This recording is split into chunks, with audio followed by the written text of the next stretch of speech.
Right, situation update. I'm currently stripping the 6-dasher. The Razor Gen 3 is going to come off. The J. Allen's coming off. This is a heavy match setup, long range plinking setup as we've got it at the moment. We're going to have to change things up. We're going to go super feather light HNT 26, and the reason we're doing that, I'm going to get you as soon as I have this baby installed in its new lightweight version.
Now, I got a little carried away with filming and editing the transformation of this rifle, and then my friend came and we actually spoke about the match that I'm going to shoot this setup in.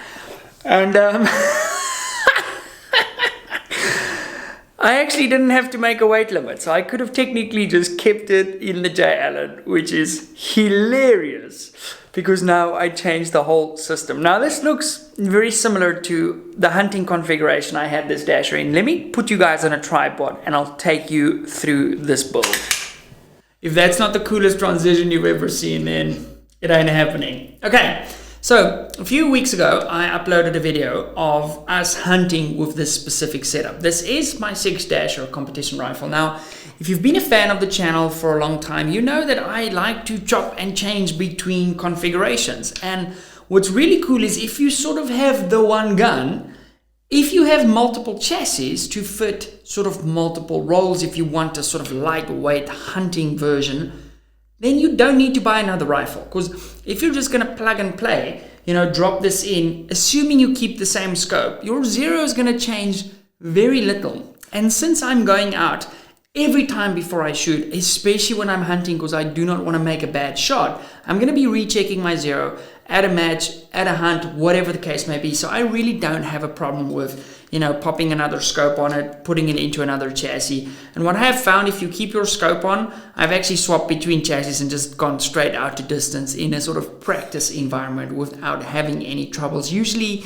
it's a click this way, a click that way, but for the most part, you should be pretty much on the money. Now, setup wise, at the heart of it is an HNT 26 chassis. This from the J. Allen version, I think we came in at sort of 25 something pounds there. This is 13 pounds now, or 5.8 something kilos. So it's much lighter. Now about the match we're going to be running this in. It's basically called a veldskiet match or a field shoot. And essentially the premise of it is it's unknown distance. Okay, so you have to be really good at guessing distance or estimating distance. There are some things we can do, and this is something I'm going to spend the next 2 weeks sort of just mentally scheming about.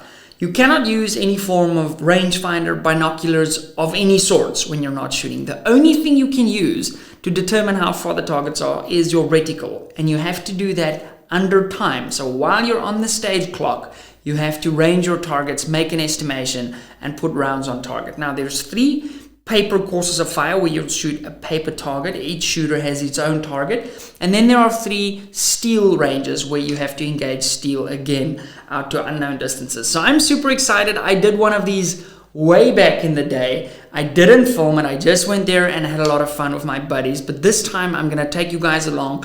And there should be a massive turnout, over 150 odd people at this match. So I'm super excited to try this new format with sort of the right rifle. I think last time I still shot 6.5 Creedmoor.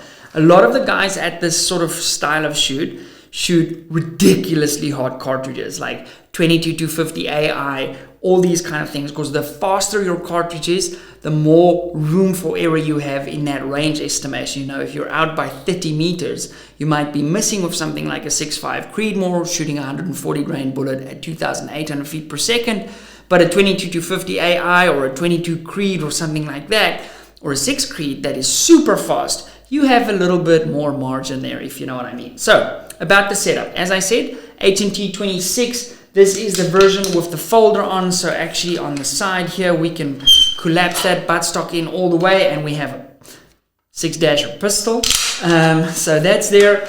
Back TR action as always. I'm running a TriggerTech Diamond 2-stage trigger in this sucker. Yes, the rifle is clear. 2-stage basically means you have this initial bit of take up, as you guys can see there, and then boom, MDT rings, and then I've got a Vortex 4.5 to 22 Razor LHT. This is basically the hunting razor. It's very budget friendly compared to the other razors. I love this. I've got multiple ones of these, and it's a really nice little first focal plane hunting scope. If you're a old subscriber of the channel, you guys know that I absolutely loved the Vortex AMG.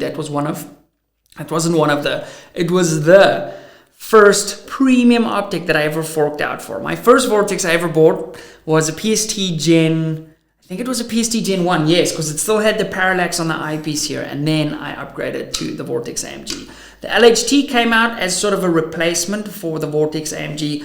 Lightweight, tactical, you still have locking turrets and all of those things. Cap windage turret. It's got a much cleaner reticle with still having sort of those sub-tensions we like to shoot off. The other day I went out on a cull and I actually shot a beautiful fallow deer with this setup. So that was super slick. I didn't film that. It was sort of last minute. So I got a nice fallow deer. I'll show you guys a picture of that. I've got an IBI barrel on this guy, and then we are running one of our Warbird suppressors on the front with a sort of one-of-one Mirage cover with my logo on and my branding. The other change I made since the last harvest video, if you haven't seen that video, I'll link it for you guys at the end, is I removed the Raptor tuner. Now the reason I did that is just to try and make weight. Obviously we now know I didn't need to make weight with the rifle, but I am very excited for this new challenge. It's a very different format for me, obviously completely out of my wheelhouse.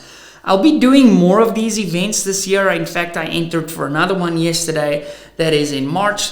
And we're going to be doing a lot of traveling this year too, shooting way more matches than usually. So I'm super excited to bring you guys along. If you want to see that journey, make sure you are subscribed. Thank you to MDT for providing this HNT 26 for us to play around with on the channel. And I'm sure it'll be the perfect fit for this match. I'm going to have to practice my positional stuff because I think there might be even some freehand standing stuff at these matches. So it's going to be an interesting year.